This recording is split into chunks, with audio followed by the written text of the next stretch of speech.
Marcelo Paziano, professor de Sociologia, História e Filosofia nas redes pública e privada do Estado de São Paulo. Pesquisador na área de Ciências Sociais e Educação, com foco em políticas educacionais, juventude e participação estudantil.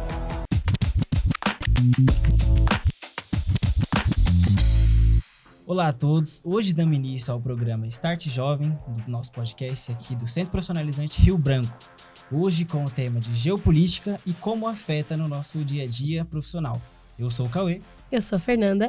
E hoje estamos aqui com o nosso queridíssimo professor Marcelo.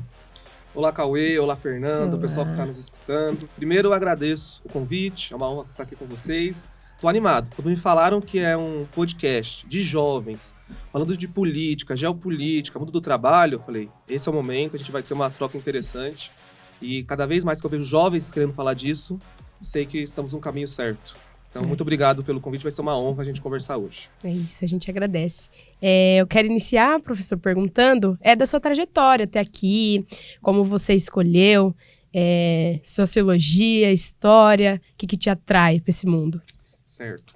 Sou um jovem professor, eu acho ainda, eu tenho 26 anos. Tô novo. Então, eu saí do ensino médio lá em 2017, 16, 17. Eu já ingressei diretamente na universidade, então eu prestei Enem. Antes disso, eu estava na ETEC, no ensino médio. Lá na ETEC foi uma virada de chave para mim, porque eu tinha a ideia de que a universidade era distante para o jovem, que vinha de escola pública muitas vezes. Eu achava que não era possível chegar lá. Quando eu cheguei na ETEC, esse mundo foi desconstruído. E eu vi que era possível, eu comecei a estudar para o vestibular, os professores também me incentivaram bastante. E a partir daí, comecei a estudar e prestei Enem no final de 2016 e consegui entrar na Unifesp, que é a Universidade Federal de São Paulo, universidade pública. Lá eu fiz Ciências Sociais, depois eu segui também minha área na pós-graduação dentro das Ciências Sociais e Educação, também na Unifesp. Fiz segunda graduação em História. Então esse é o caminho acadêmico. Agora, ser professor, parece um pouco clichê falar isso, mas foi quando uma professora, numa aula, apresentou para mim a sociologia, eu falei, cara, eu quero fazer isso para minha vida, sabe? Então, numa aula da professora de sociologia da ETEC, ela começou a explicar, a falar da sociedade, a partir dali eu falei, eu quero isso para mim. Comecei a pesquisar as licenciaturas, qual área eu queria, e cheguei nas Ciências Sociais. E tento fazer isso até hoje. Não é romantizar a profissão, mas tentar fazer da sala de aula um lugar em que nós possamos dialogar com o jovem e, através disso, fazer com que ele possa atuar no mundo, apesar de todos os problemas que nós estamos enfrentando. Então, esse é o meu caminho, essa é a minha ideia, e foi para isso que eu entrei na educação e sigo aí nesses 5 anos, desde lá de 2020, 2021, até hoje. Hoje eu dou aula na rede pública e na rede privada, como você disse, sociologia, história, mas o público que eu gosto mais de dialogar mesmo é o ensino médio, são adolescentes, a idade de vocês, essa galera que eu gosto de trocar ideia, porque é a partir dali que eu acho que eles vão conseguir sair da escola e atuar enquanto cidadão no mundo. Ah, que legal. Baita currículo, hein? História longa. Opa! Já puxando um gancho, então, que o senhor apresentou, eu gostaria de saber de você qual os maiores desafios, assim, você acha que o jovem hoje em dia enfrenta para esse ingresso no mundo do trabalho? Assim. Perfeito. E aí, Fernanda, quando você fala de desafios do jovem, quando vocês me convidaram e falaram, o tema vai ser geopolítica no mundo do trabalho. E aí a gente vai ter um público muito diverso estudando a gente aqui, né? Sim. E aí é importante a gente pensar, quando a gente fala geopolítica no mundo do trabalho, o que a gente está falando? O que a gente quer discutir? Imagine o seguinte, né? Que a gente está numa sala de aula enorme, 40 adolescentes. Esses 40 adolescentes vêm de bairros diferentes. Tem gente de diferentes bairros, regiões, gostos profissionais, religiões, estilos de vida. Se tem essa diversidade, vai ter alguns conflitos, certo? Então vai ter conflito, vai ter acordo, vai ter gente que vai se aproximar, vai se distanciar, vai rolar aquela briga e tal. Ou seja, isso é normal. Essa é a ideia de geopolítica pensando nos países, né? Numa questão global. Então os países, eles têm interesses específicos, eles têm questões diversas a serem discutidas e a partir daí a gente tem que pensar que vão surgir conflitos, acordos e relações dos países dentro desse cenário internacional. E a grande questão é o que você falou. Tudo o que acontece entre os países vai impactar a nossa vida. E parece que não, né? Sim. A gente tem uma tendência em achar que falar de política, falar de geopolítica é uma coisa muito distante da nossa realidade. Tipo, isso daí eu vou só ver o que está acontecendo na TV, mas não vai impactar diretamente minha vida. Só que hoje o jovem, vocês mesmo, Repare os desafios que vocês têm hoje. Vocês acham que vocês têm os mesmos desafios de um trabalhador, por exemplo, do século XIX? Imagina a Fernanda lá, século XIX, numa fábrica, na Inglaterra. O desafio que ela enfrentaria é o mesmo que a gente está enfrentando hoje, agora? São totalmente diferentes. Então, quando eu olho para o jovem hoje, a gente está vivendo um mundo, primeiro, de avanço tecnológico absurdo. A gente vive a era da internet, da indústria 4.0, da inteligência artificial. Então, são várias modificações. E, com isso, exige novas habilidades de vocês. Como que vocês vão agir dessa maneira, a partir desse cenário? É fundamental que, primeiro, vocês tenham em mente que estudar tem que ser sempre o caminho, apesar de todos os problemas, todas as questões, a atualização, o aperfeiçoamento, se apropriar das discussões. Então, a questão do estudo, conversas como essa são fundamentais. E olhar para o mercado de trabalho. Hoje a gente vive um mercado de trabalho cada vez mais flexível, informatizado. São novas profissões surgindo, novos setores surgindo. Como vocês, jovens, vão lidar com isso? Claro que falar isso para uma galera que tem 16, 17 anos é difícil. E eu sei que quem está escutando a gente vai achar. É fácil falar. Mas eu estou saindo agora do ensino médio e tem várias pressões na minha cabeça. O que eu faço? Mas é você se apropriar e entender as modificações. Imagine o seguinte, se você tem um carro quebrado, o primeiro passo para você arrumar esse carro é você entender o problema. Então, se você tem um mundo ali para atuar, você precisa entender esse mundo para que você consiga transformar, atuar nele, ser um cidadão de fato atuante. Então, esse é o caminho. Eu não quero falar que é simples, é receita de bolo, mas que vocês têm que ter essa consciência de compreender o mundo e entender essas novas dinâmicas do mercado de trabalho. Esse é o caminho essencial. Esse é o tato, né? Exatamente, é isso. Esse é o caminho. Bom, puxando já o gancho que você falou sobre o mundo, nós nos deparamos diversas vezes no nosso dia a dia, principalmente no mundo de hoje, com diversas potências que têm certas umas brigas. Não vou chamar de briga, vai. Essa sala de aula que eu falei agora. Como se fosse o aluno do bairro A contra o aluno do bairro B. Perfeito, vamos nesse caminho que dá pra entender. Eles têm um certo desentendimento sobre seus valores e acabam afetando, talvez, o resto da sala. No nosso dia a dia, hoje, como se eu fosse um aluno que divide a sala com eles, você acha que interfere muito mais no meu estudo, na minha vida, como interferiria, tipo, na vida deles diretamente? Como esse assunto, ele acaba implicando muito no meu desenvolvimento profissional. Ou como acaba com a minha vida profissional, ou como que vai acontecer, como que isso vai funcionar, com eles brigando, o que vai alterar na minha vida. Perfeito. Basicamente, o que os conflitos geopolíticos eles vão mudar agora, na nossa realidade. Essa pergunta é fundamental para a gente ligar aqui conflito comercial, econômico, isso é importante, tá, gente? A ideia de que conflito não é só militar, né? Não é só um país invadindo o outro. Hoje a gente vive um conflito, possibilidade de conflitos ideológicos, comerciais, econômicos. Corridas tecnológicas. Desde a Guerra Fria até os dias de hoje. Ou seja, são uma série de conflitos para além da questão militar. E todos eles impactam diretamente na nossa vida. Quando você pergunta qual que é a influência disso, pensando no Brasil, por exemplo.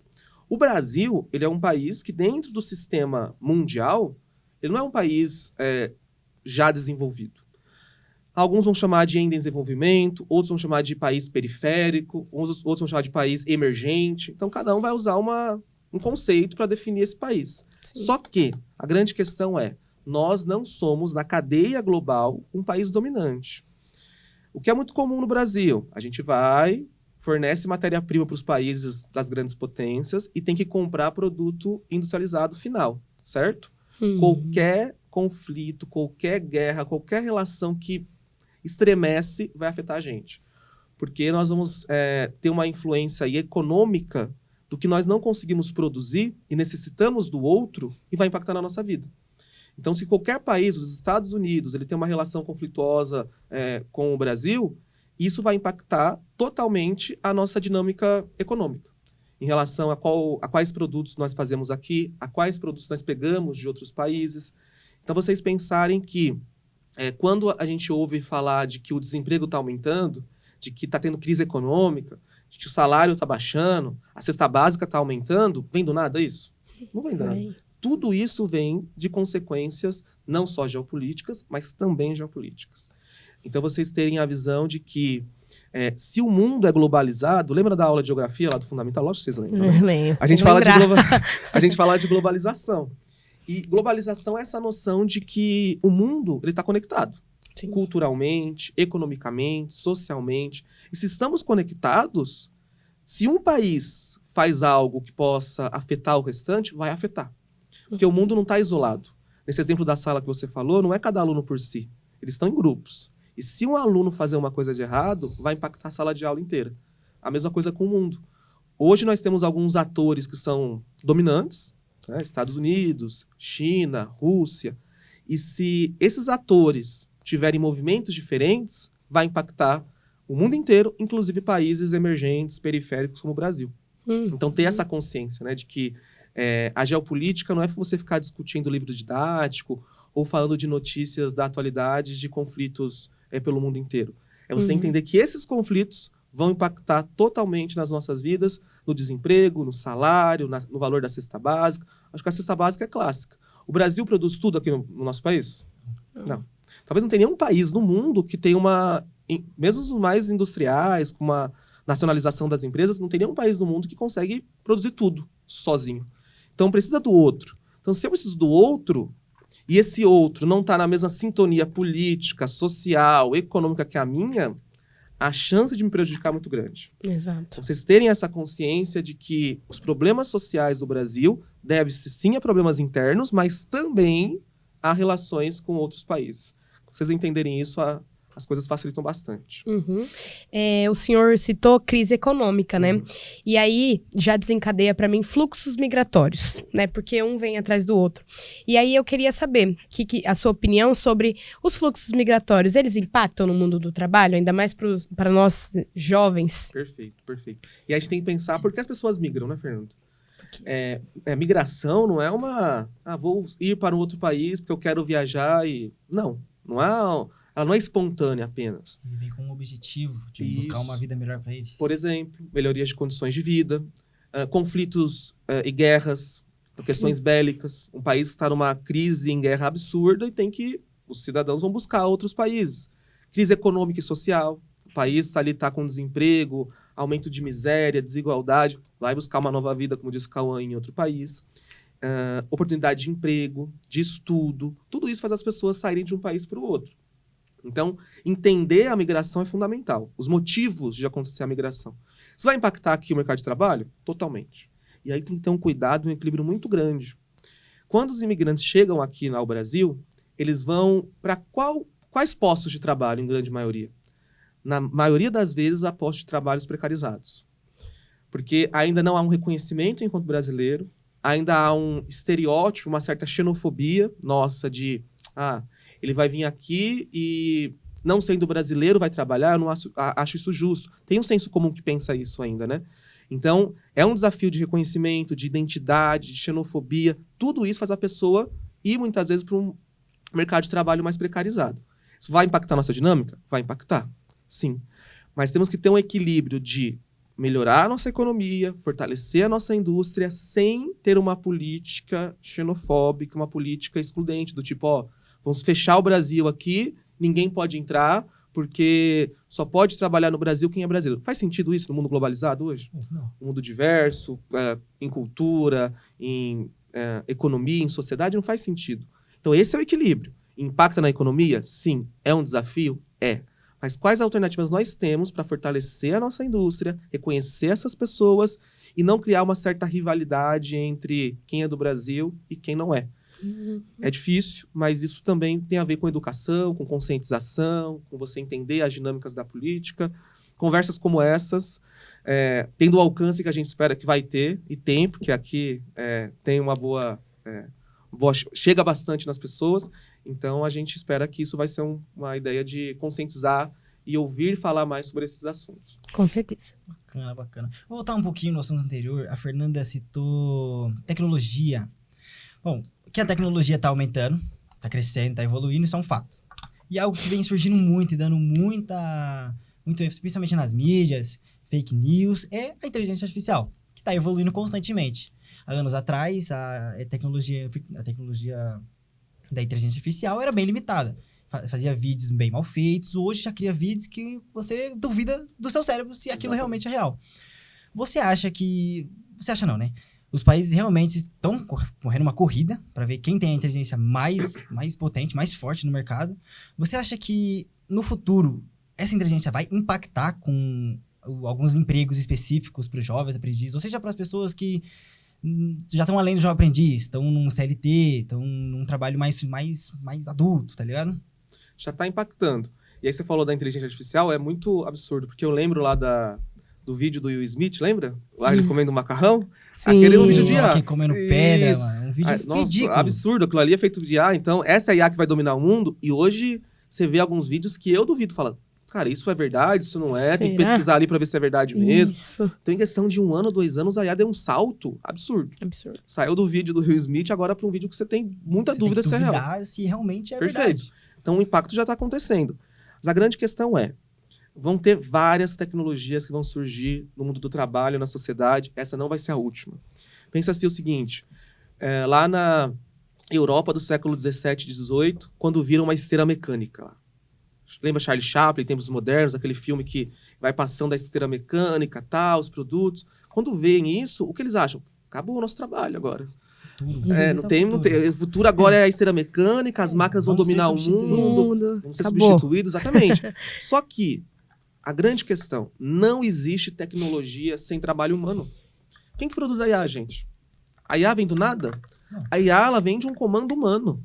Ela é produzida por uma lógica de dados algorítmicos que vem do ser humano, vem do trabalho humano.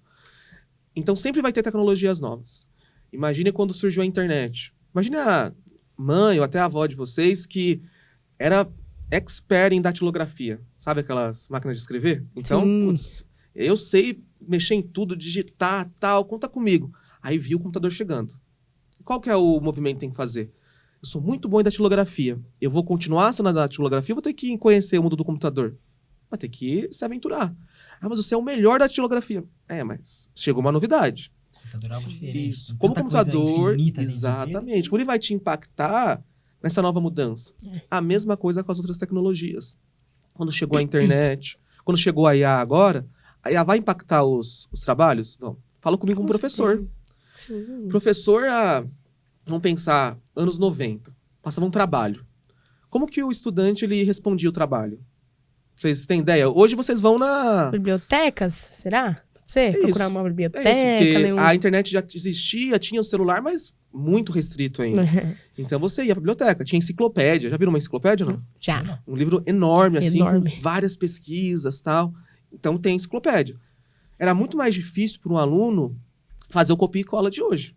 Então ele ia lá, tinha que ler alguma coisa para conseguir escrever um trabalho. Entender do que ele tá procurando. Porque não tem como ele copiar o livro inteiro. Tem um capítulo enorme. Como eu vou copiar tudo? Eu vou ter... Várias partes, tem que resumir. Eu vou ter que ler. Dá um jeito. Aí veio a internet.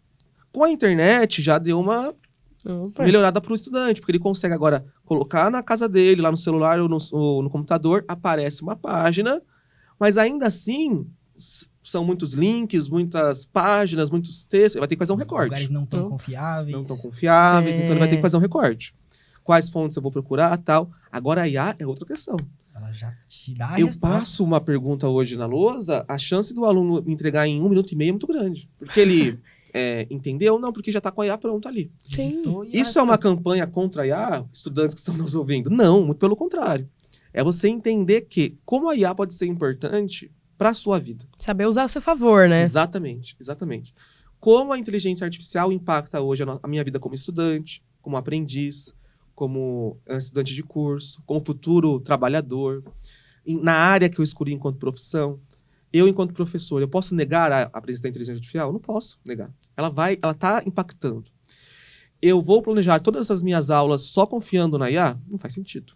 Agora, eu posso, através do meu conhecimento, do meu comando, pedir para a IA fazer uma proposta de um jogo de sociologia para ser usado nas turmas do ensino médio?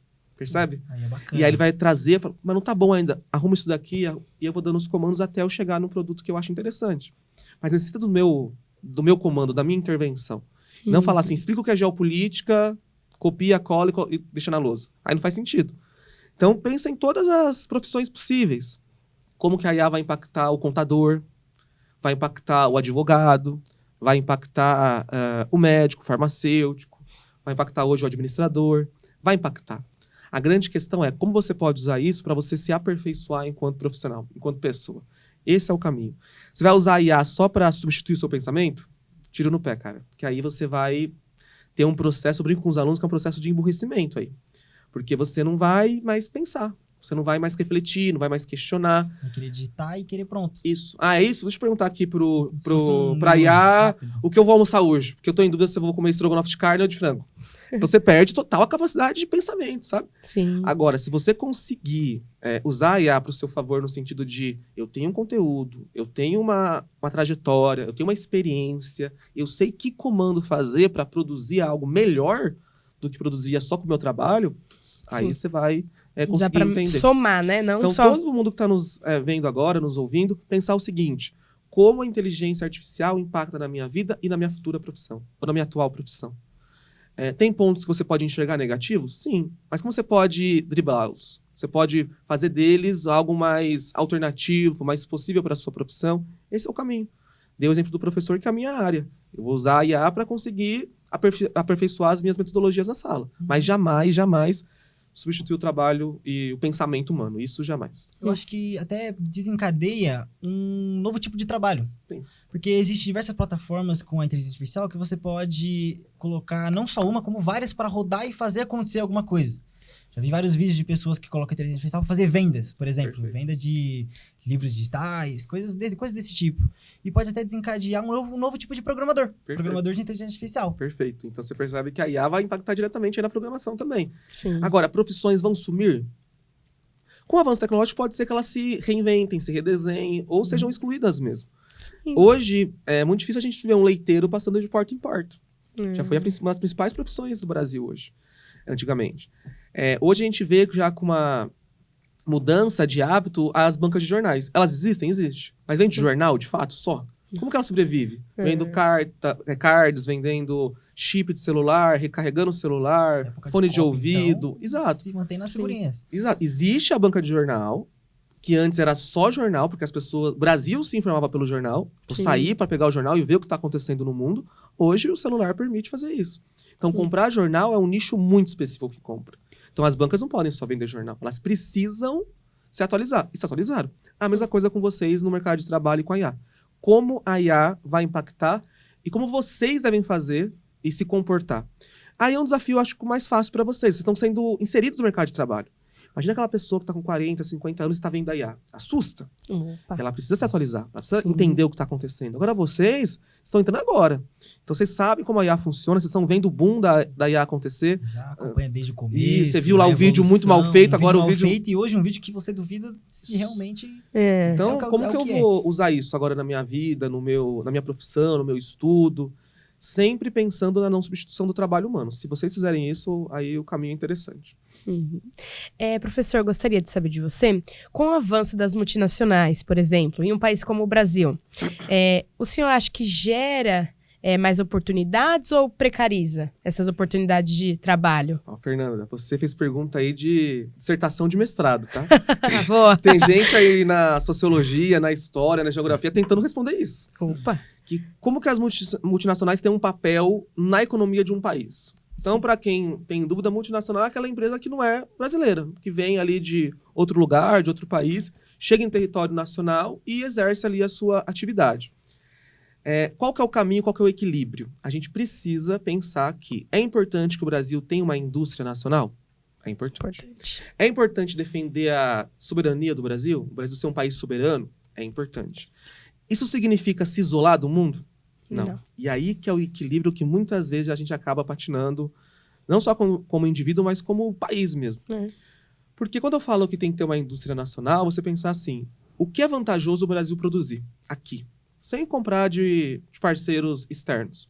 E o que é vantajoso o Brasil trazer de fora.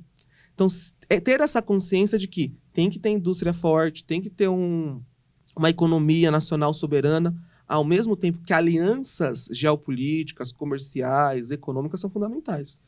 Porque as multinacionais hoje, elas inegavelmente geram emprego de forma absurda hoje no Brasil. Tecnologia, produção de mercadoria, a mercadoria que muitas vezes o Brasil ainda tem dificuldade de produzir por conta própria. Então é muito importante a gente valorizar a nossa indústria, mas buscar também parcerias estratégicas. Essa é a palavra, estratégia. Então quem joga lá o jogo de tabuleiro, qual é o melhor movimento para fazer enquanto Brasil, enquanto país? Entende? Então, o que o Brasil pode fazer para se industrializar ao mesmo tempo que a sua economia tenha novas relações? Porque, vamos voltar lá para a sala de aula, o aluno isolado ou o trabalhador isolado não vai chegar em lugar nenhum. Imagine vocês aqui no curso que vocês têm, vocês ficarem sozinhos, quietos, sem falar com ninguém, sem fazer relação, vai dar certo? Não. Vocês vão melhorar, sair daqui pessoas melhores? Não. Um estudante na sala de aula que só fica lá acanhado, não conversa com ninguém, não fala com o professor, não fala com o aluno, vai dar certo? Não vai. Agora, imagina um país que se isola, que não busca parcerias comerciais, econômicas, diplomáticas. A chance desse país naufragar é muito grande. Ainda mais em um mundo globalizado, exatamente, né? A ideia de globalização é essa. A ideia de globalização é Sim. esse contato cultural, econômico, político. Então, se o país se isola e não busca essas parcerias, a chance de o país entrar numa crise social, econômica é muito grande. Então, esse equilíbrio, que é desafiante, e a gente está tentando ainda, é você tentar investir na indústria nacional, daquilo que a gente pode e tem que produzir, ao mesmo tempo que a gente busca parcerias estratégicas com outros países, outros atores desse mundo aí global atualmente. Isso. É como, basicamente, um aluno ajuda o outro. Vamos lavar o outro, mais ou menos, basicamente falando. E aí é mais complexo ainda o dia, Cauê, porque, sim, um aluno ajuda o outro, mas no mundo, você acha que os países vão pensar numa cooperação mundial ou mais um interesse próprio? Interesse próprio. E aí que começam os conflitos. É importante o pessoal saber disso também, porque hoje, a gente não vai entrar especificamente em casos pontuais que estão acontecendo atualmente, mas toda guerra, todo conflito, se a gente for olhar, quais são os motivos? Há um interesse por detrás. Político, econômico, social, de um país que quer sobressair ao outro. Territorial. Olhem as guerras. Primeira Guerra Mundial, qual que é o motivo? Território. Segunda Guerra, território. As principais guerras, imperialismo. O que é imperialismo? Essa noção de um país querer dominar e influenciar os outros, se tornar hegemônico, ser ali o dono da bola de futebol. Ele é dono da bola e vai ditar as regras do jogo. Então a gente vê vários atores hoje querendo ser o dono da bola, para conseguir falar, é assim que vai ser a minha regra. Ou você aceita ou a gente vai entrar pro conflito. E as guerras acontecem por isso. Então se você olhar hoje para casos específicos, seja na Rússia, em Israel, na América Latina, no continente africano, a gente vai enxergar que há vários países tendo interesses específicos e acabam conflitando. Porque o interesse de um acaba afetando o interesse do outro. E quando tem isso, a chance de o fim disso ser um conflito bélico é muito grande. Mas é sempre bom ressaltar que hoje, mais do que o conflito bélico, é vocês pensarem que hoje um país pode atacar o outro sem usar armas. Aí vocês viram lá no 9º ano, em História, Guerra Fria, por exemplo, né? Então tem lá Guerra Fria, Estados Unidos, União Soviética, e começou a ter uma ideia de corrida tecnológica, espacial, agora está aí. Quem é a grande potência da inteligência artificial, da programação, da indústria de software? Quem que é a grande potência? Quais são os países que estão propondo novas soluções? Quem são as grandes empresas? Então eles estão ainda competindo entre si. Tem alguns autores que falam já em guerra cibernética, de um país conseguir atacar o outro só pela via da internet, pelos dados, sem atacar diretamente um outro país. Então essas coisas são importantes, que tudo isso que a gente está falando aqui parece muito abstrato, geral, professor, mas você está falando de coisa que acontece em outro continente, isso não vai afetar a gente. Vai afetar diretamente Fernanda, Cauê, jovem brasileiro, porque estamos num mundo em todos os países tem uma relação econômica. E se tem relação econômica, se um país entrou em conflito com outro, vai impactar a economia do nosso país, negativamente e positivamente. Então, às vezes, a economia melhora por questões globais, porque o mundo está caminhando bem, ou piora, porque aqui aumentou o desemprego, aumentou o arroz. Então, às vezes, a dona de casa ou o pai de vocês, olha, o arroz está muito caro. Mas por que o arroz ficou caro? Qual que foi o erro aí na lei da oferta e da procura? Quem que exporta, quem que importa, de onde vem, para onde foi, quais países, quais parceiros aí trocaram relações nesse momento e fizeram o arroz aumentar. Então, vocês pensarem que o preço do alimento do mercado, o nível de desemprego, o seu salário, o seu medo de ingressar na universidade e achar, será que eu vou conseguir ser um bom trabalhador? Se eu vou conseguir ter emprego? Tudo isso tem interferência da geopolítica, tem interferência das relações internacionais. Aí sim, que show. Falou que era uma pergunta difícil, né? Mas deu show dessa explicação. Pergunta boa, resposta boa. Opa, é isso, né? Os pergunta estudada, a resposta... ajudam. Aí sim. Para finalizar, professor, gostaria de tratar uma questão com o senhor. Ano que vem, ano de eleição, né? E muitos jovens vão votar pela primeira vez, que é, por exemplo, o meu caso. Então, assim, eu gostaria que o senhor... qual que é a importância dos jovens estudar bem, para ter um voto consciente, um voto que ele acredita ser o voto certo? Qual que é essa importância dele estudar, dele ir atrás? Perfeito. Isso. E aí a gente pensar... Um exercício que eu faço em sala de aula pergunte aí para a família de vocês, pai, mãe, tio... Quem foram os últimos candidatos a deputado, senador, vereador, que eles votaram? A grande maioria não vai saber. Para presidente, às vezes vai ter essa lembrança, mas o mais importante é o jovem não ficar apegado a pessoas, a personalidades específicas, a lideranças e a projetos. A grande questão é qual projeto político você defende. Então, é muito comum o Brasil construírem várias lideranças carismáticas. O que é uma liderança carismática? Carisma não é uma coisa boa, pode ser ruim também. Então, o carisma é a capacidade que o líder tem de persuadir as massas, manipular, falar que ele é o grande salvador da pátria, que ele resolve tudo. No Brasil é muito comum você ouvir falar, vou votar nessa pessoa porque ela vai ter essa salvação para o país. Ela prometeu que isso vai mudar. E essa pessoa específica, mas faz sentido isso? Um país do tamanho do Brasil... Uma pessoa mudar tudo? Não. Agora, qual o projeto? Quantos aqui, vocês mesmos, né, vão votar ano que vem? Será que passa na cabeça de vocês ler plano de governo?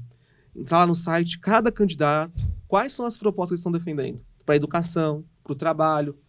Sim. Por que votar só porque a pessoa fala bem, porque é bonita, porque veio de algum lugar, porque parece ser uma boa pessoa? É muito reducionista, é muito perigoso. Porque quando você elege essa pessoa, chega lá e aí você fala, putz, mas eu não estava defendendo isso. Mas você leu a proposta, qual é o projeto, qual que é o plano de governo. Então a grande questão para mim, para quem está nos assistindo, nos ouvindo, leia propostas e projetos políticos. E aí, respeitando toda a diversidade política e ideológica que tem no Brasil, que a democracia tem que fazer existir de fato. Mas qual é o projeto que você defende? A partir daí, você vai conseguir votar em pessoas alinhadas ao seu projeto, mas não pensando na pessoa, não no líder em si, mas sim nas pautas que você defende. Uhum. Sou um jovem aqui de Cotia, vou entrar no mercado de trabalho. Tem alguma proposta dessa pessoa, desse grupo para o jovem hoje no Brasil? De inserção no mercado de trabalho, de primeiro emprego, de educação, de cultura, de lazer, de esporte. Tem alguma proposta? Tem. Quais são? Interessante, vou comparar aqui com outro projeto. E aí você vai entender o que faz sentido para você. Então a primeira questão é você... focar nos projetos. E aí, questões burocráticas, né? Para votar tem que ter título.